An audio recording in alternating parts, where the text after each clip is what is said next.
सत्ताधारी आमदार गोपीचंद पडळकर यांच्याकडून मतदारांना झालेली मारहाण, धमकी, गुंडशाही याचे सादरीकरण. नमस्कार, मी विद्या सचिन मोटे, निंबवडे जिल्हा परिषद गटात शिवसेना या पक्षाचे अधिकृत उमेदवार होते. आम्ही पक्ष आदेशाप्रमाणे मैत्रीपूर्ण लढत देत होतो, परंतु आमच्या विरोधकांनी सुरुवातीपासूनच याला वैयक्तिक पातळीवर आणि अहंकारावर नेले. त्यांनी कार्यकर्त्यांना कॉल करून प्रत्यक्ष भेटून धमकी दिली. त्याचे सादरीकरण करत आहोत. आमदार पडळकर यांचं घरातच जिल्हा परिषद अध्यक्षपद राहावे म्हणून त्यांनी जास्त लक्ष दिले आणि ही जागा आपल्या हातातून जात आहे हे दिसताना आमच्या सहकार्यांना धमकावणे, विभूतीवाडी गावात चालू प्रचारात आमची प्रचाराची गाडी फोडणे, बनपुरी, घरनिकी अशा गावात मोका लागलेल्या व्यक्तीकडून ओपन फायरिंग करणे आणि मतदारांना भीती घालणे असे प्रकार त्यांनी चालू केले. स्वतः धनगर आहे, बहुजन आहे, हिंदू आहे, तरीही त्यांनी मला दिलेला त्रास पाहता त्यांचा खरा चेहरा समोर आला आहे. ते फक्त दाखवण्यासाठी बहुजन हिंदू आहेत, कर्तृत्ववान नाहीत असं माझं म्हणणं आहे. आपल्यामार्फत मला सांगली जिल्हा पालकमंत्री आणि राज्य गृहमंत्री तथा मुख्यमंत्री फडणवीसजी यांना विनंती आहे की आटपाडीचा तर बिहार झाला आहे, पण सांगलीचा होऊ नये यासाठी प्रयत्न करा. आम्हाला साथ द्या. काय नेमकी घटना घडलेली होती आणि कधी हे सगळं घडलेलं? सर्वप्रथम सर्वांना नमस्कार. मी ॲडव्होकेट विद्या सचिन मोटे, निंबोडे जिल्हा परिषद गटाची शिवसेना पक्षाची अधिकृत उमेदवार. गेल्या 4-5 महिन्यापूर्वी जसं जिल्हा परिषदांचं बिगुल वाजलं, निवडणुकांचं बिगुल वाजलं, त्यावेळेस माझी उमेदवारी जाहीर झाली आणि खऱ्या अर्थाने तिथून पुढे मी सर्वांना प्रचलित झाले. त्याच्या आधी माझं सोशल काम होतं आणि सोशल कामाच्या प्रती मी माझं काम करत असल्यामुळे, मी ते पॉलिटिकल कोणताही अजेंडा नसल्यामुळे आणि पॉलिटिकल कोणताही वारसा नसल्यामुळे लोकांमध्ये फार त्या दृष्टीनं जरी नसले आले तरी मी माझ्या सामाजिक कार्याच्या दृष्टीने लोकांपर्यंत पोहोचलेले होते. जसं जसं माझं उमेदवारी जाहीर केली गेली आणि मला शिवसेना पक्षाकडनं अधिकृत उमेदवार म्हणून जाहीर केलं गेलं, तसं मी खरं तर लोकांमध्ये जास्त प्रचलित झाले. त्या काळामध्ये बरेच प्रॉब्लेम्स माझ्यासमोर मला फेस करावे लागले. 4 महिने एक अधिकाऱ्याची पत्नी या नात्यानं मी प्रशासनाला बऱ्याच प्रकारे ज्या जमेल त्या प्रकारे मी माझ्याकडून जेवढं जमेल तेवढं मी त्यांना मदत करण्याचा प्रयत्न केला होता.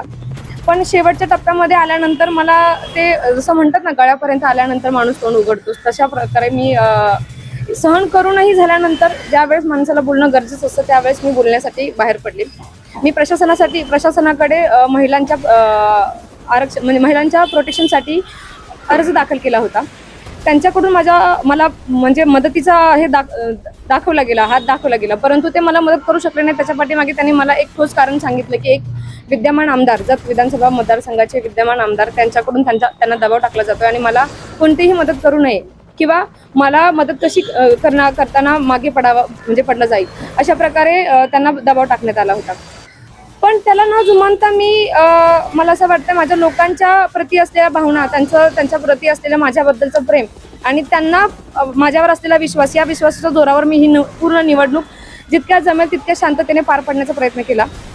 मी ही निवडणूक पूर्ण ताकदीनं लढण्याचा, म्हणजे जसं की मी म्हणेन माझ्या लोकांचा साथ घेऊन, माझ्या लोकांचा विश्वास घेऊन त्यांना कोणताही त्रास होणार नाही या दृष्टीनं मी ही निवडणूक लढण्याचा प्रयत्न केला होता. पण या निवडणुकीमध्ये त्यांना जितका मला जमेल तितका त्रास देण्याचा त्यांनी प्रयत्न केला. माझ्या गाड्या प्रचाराच्या फोडण्यात आल्या, माझ्या लोकांना, माझ्या कार्यकर्त्यांना शिवीगाळी करण्यात आली, माझ्या कार्यकर्त्यांना जीवे मारण्याच्या धमक्या देण्यात आल्या. माझ्या गावामध्ये येऊन माझ्या गावातच माझ्या प्रचाराची गाडी फोडण्यात आली आणि ती गाडी फोडताना स्वतः उमेदवाराच्या घरातले व्यक्ती तिथे त्या गाडी फोडण्याचं मार्गदर्शन करत होते. हे सगळं होत असतानाही त्यावेळेसही मी प्रशासनाची मदत मागितली होती, पण प्रशासन जसं मी म्हटल्याप्रमाणे दबावाखाली असल्यामुळे ते काहीच करू शकत नव्हतं, कारण त्यांना दबाव होता, त्यांना रुलिंग पार्टीचा दबाव असल्यामुळं. कुणाचे कार्यकर्ते याबाबत पोलिसात काही तक्रार केली होती आणि आता काय म्हणते? जसं मी सांगते ना, पोलिसांकडे मी तक्रार केलेली होती आणि जत विधानसभा मतदारसंघाचे आमदार त्यांनी प्रशासनावर दबाव टाकलेला होता आणि सगळ्यांनाही माहिती आहे माझ्या विरुद्ध असणारे व्यक्ती, माझी प्रतिस्पर्धी हे त्यांच्याच घरातले एक महिला होती. जर एक महिला दुसऱ्या महिलेला त्यांच्या घरात फक्त आणि फक्त ते अध्यक्षपद मिळवण्यासाठी जर ते लढत असतील आणि एक कर्तृत्ववान महिला जर समोर समाजाच्या येत असेल तर ती नको असताना तिला कसं दबावलं जातंय? मी असं प्रत्येक वेळी सांगत आलेली आहे की मी काही राजकीय वारसा घेऊन आलेली महिला नाही आहे. मी एक सर्वसामान्य कुटुंबातून आलेली मुलगी आहे. सर्वसामान्य मेंढपाळ घराची एक सून आहे. जरी अधिकाऱ्याची पत्नी असली तरी आम्ही कष्टातून आणि पूर्ण स्वतःच्या मेहनतीने अधिकारी पद आजमावत आहोत.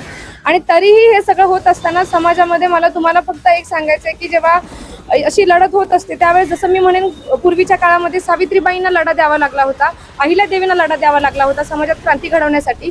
तसंच मला जर आता हा लढा द्यावा लागत असेल तर मी हे पाऊल टाकलेलं होतं. आणि त्या लढ्यामध्ये मला असं वाटतं मी कुठेतरी माझ्या 11,500 लोक, मी असं म्हणून 11,500 म्हणण्यापेक्षा माझ्या पूर्ण गटाचा पूर्ण फॅमिलीचा मी एक आधार बनलेले होते. आणि त्या आधारापोटी मी ह्या माझ्या जनतेचा विश्वास मिळवून मी ही निवडणूक लढवलेली होती. गोपीचंद पडळकर यांच्यावर कारवाई करावी अशी मागणी आहे का? तुमच्याकडे काही प्रूफ आहे का की त्यांनी मी आता तुमच्यापर्यंत ह्या सगळ्या गोष्टी दाखवलेल्याच आहेत. आणि नक्कीच मी असं म्हणेन की स्वतः आपण एक लोकनेते असताना, एक लोकनेतृत्व करत असताना दाखवायची दात वेगळे आणि खायची दात वेगळे अशा प्रकारे जर ही वृत्ती जर येत असेल तर मला असं वाटतं निश्चितचपणाने ह्या सगळ्या गोष्टी गांभीर्याने घेतल्या पाहिजेत. आणि प्रशासनानं आणि इलेक्शन कमिशननं याच्यावर खूप कठोरपणे कारवाई करावी. आणि निपक्षपणे जेव्हा तटस्थपणे तुम्ही हा डिसिजन घ्याल तेव्हाच मला वाटतं समाजामध्ये आणि लोकशाहीमध्ये प्लेन आणि पारदर्शकता येईल. पारस मुथा यांचा रिपोर्ट.